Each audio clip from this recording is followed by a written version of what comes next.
was so used to not having people ask me about my day. I was so used to people not asking me how I felt. I was so used to not having anyone care about me as a person. So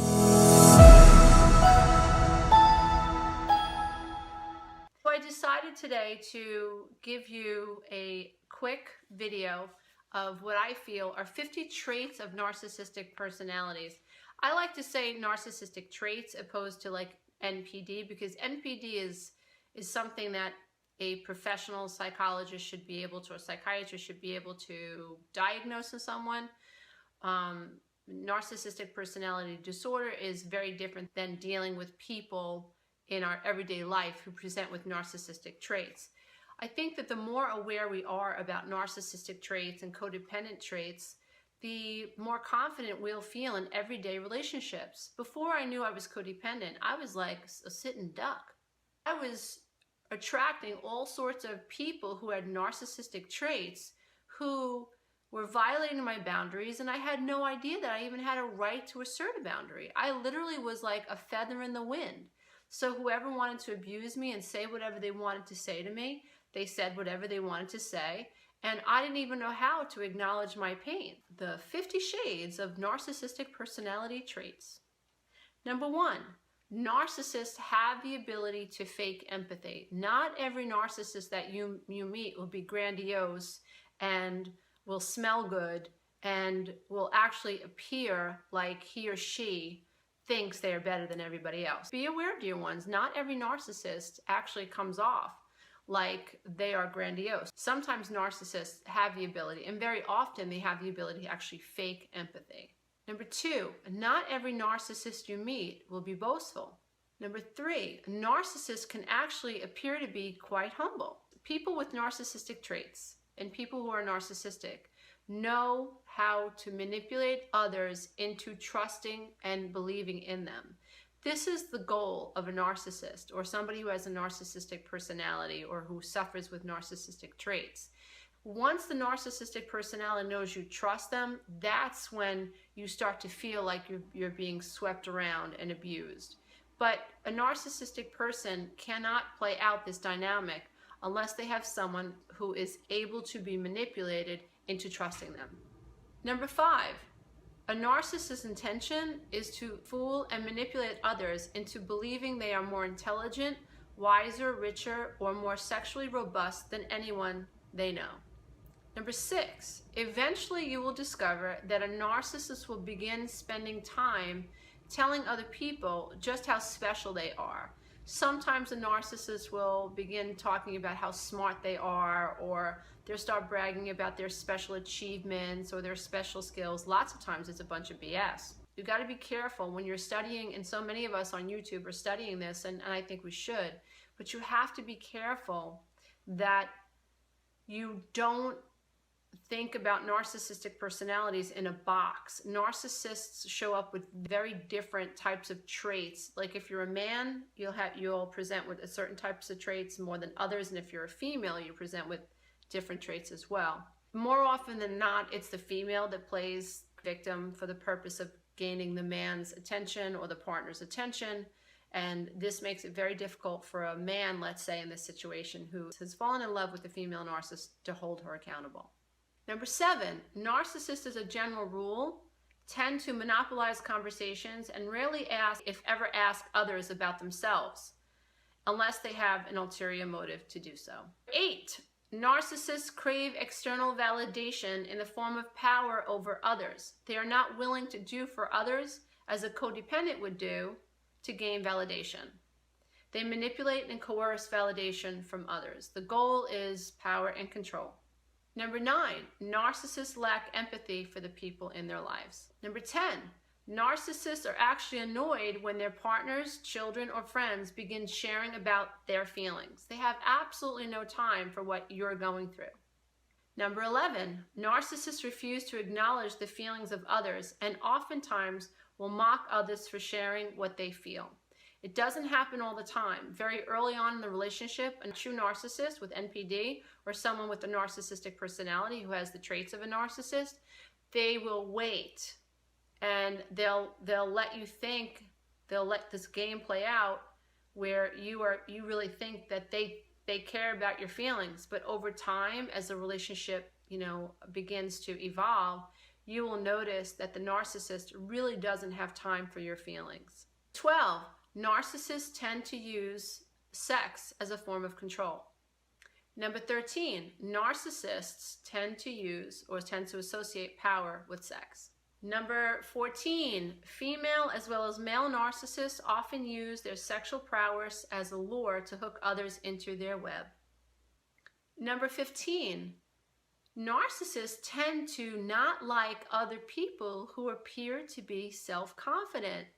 Narcissists will mock or knock a beautiful woman. If you're a female narcissist, you have no patience, or you feel very threatened by other beautiful women, even if they're the kindest thing that ever walked the face of God's green earth. You will find something to pick on about that person. If you are a male narcissist, you are threatened by other men who are successful, or other men who appear confident, or other men who just are liked by other people. You will have a problem with men you don't even know, because you are intimidated by this person, and this is not a person you will be able to manipulate and control.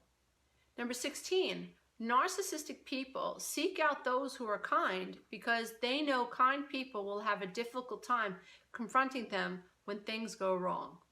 Number 17, narcissists, as a general rule, always act like they are incredibly interested in you when you begin a relationship with them. Number 18, narcissists oftentimes act as if they are interested in the same things you are as a way to begin indoctrinating you into trusting them.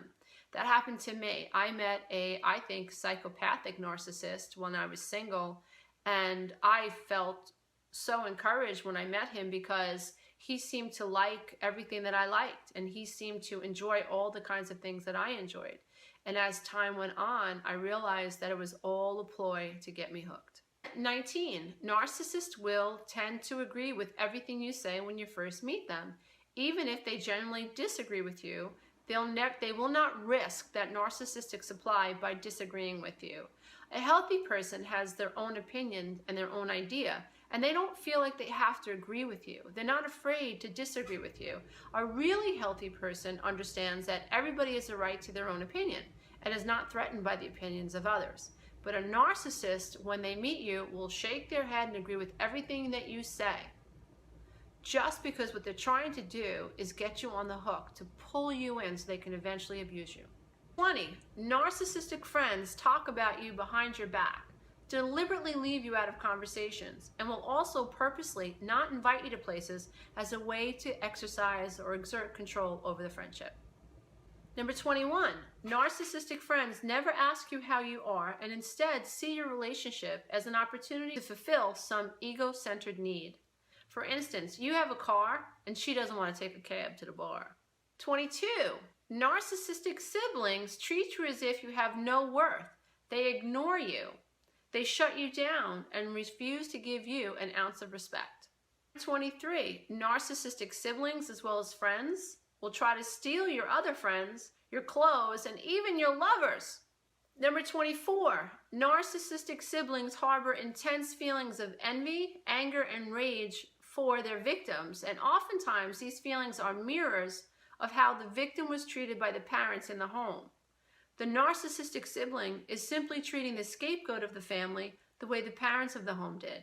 Number 25, narcissistic friends see others as a means to an end. If you have something to offer a narcissistic friend, she's there. If not, she isn't going to call you to make sure you're okay after not speaking to you for a while.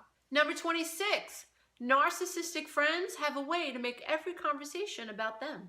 Number 27, narcissistic friends tune you out, mock you in front of others, and discard you when you do not agree with something they've said. Number 28, narcissistic friends need to feel like they have control over the personalities in the group of your friends. 29, narcissistic friends slowly infect the inner circle of your friendships until over time they have infused the group with a sense of fear around going up against the narcissist. Number 30, a narcissistic friend has one purpose, and that is to get you to give them all of your time, attention, and sometimes even your money. 31, narcissistic parents are unable to become attuned to their children emotionally. Number 32, narcissistic parents are oftentimes phonies and can act kind in front of strangers and then cruel to the children when there's no one around. Number 33, narc parents are oftentimes verbally, psychologically, and physically abusive. Number 34, narcissistic mothers can be jealous and envious of their daughters. Number 35, narcissistic fathers can be avoidant, dismissive, argumentative, as well as sexually suggestive.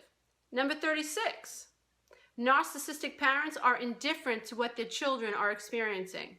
Number 37, narcissistic parents see their children as objects and not as the angels they are. Number 38, narcissistic parents can see their children as extension of themselves, almost like property, or they can treat their children like they have no attachment or bond to them at all. Number 39, narcissistic parents do not hear, listen, or authentically care about their children's emotions. Number 40, narcissistic parents tend to treat their children as if they owe them something. Children are oftentimes abused and then told, "Look at what I do for you." A big aspect of narcissistic parent relationships to their children has to do with the parents infusing the children with the sense that the child has no power in the relationship. And this type of abuse pattern can be covert as well as overt. A narcissistic parent can abuse a child by commission or omission.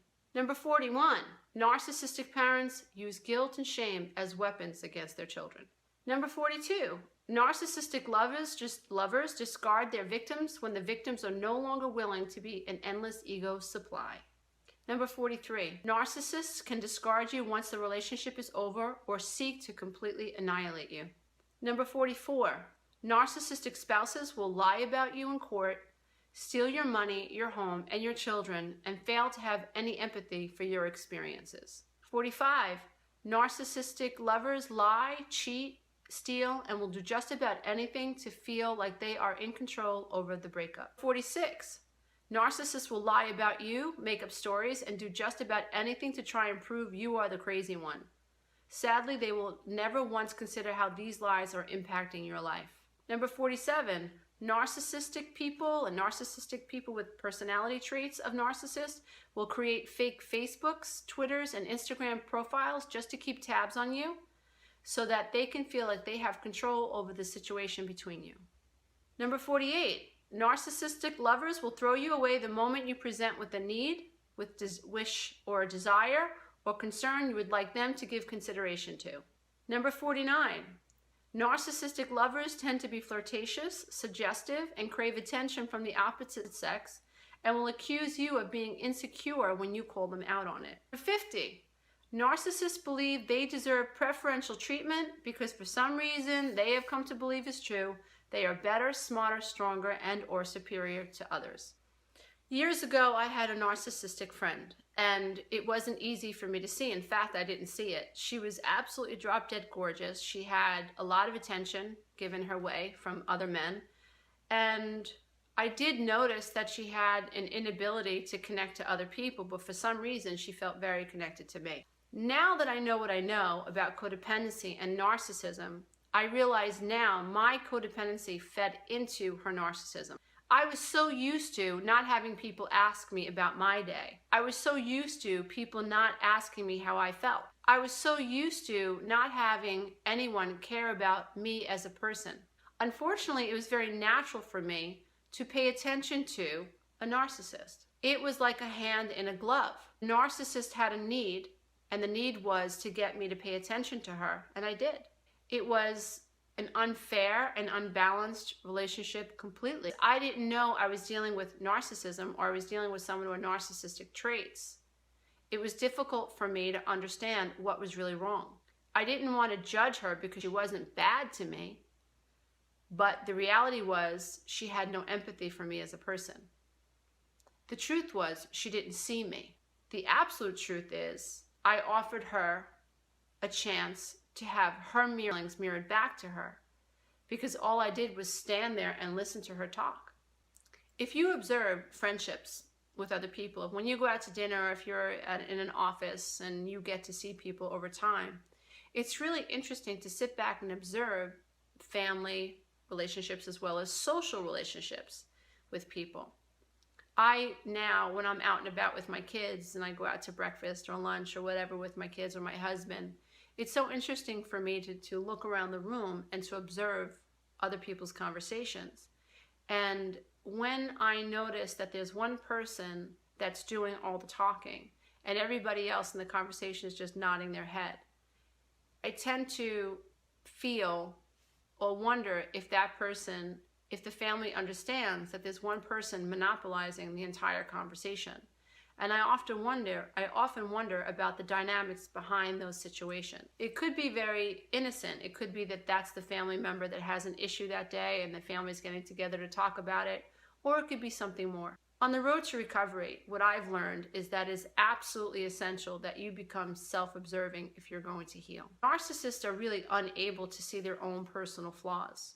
Instead, a narcissist will focus on the flaws of other people. It's almost impossible for a narcissist to see what they need to confront within themselves. Their whole personality is designed to redirect or thwart off this idea that there's anything wrong with them that they need to confront. Thank you so much for tuning in and watching this video about the 50 Shades of Narcissistic Personality Trait. It's really important that we educate ourselves so that we can be self-observing and we can learn how to hold on to ourselves, and we're able to identify personality traits in other people.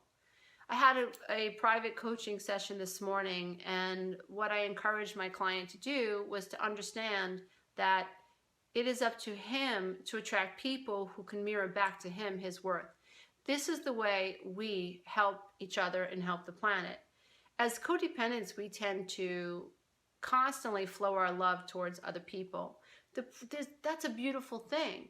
But when we attract people who can only take from us, that's when we are actually diminishing our own ability to love and to be loved. And we actually diminish our own personal light.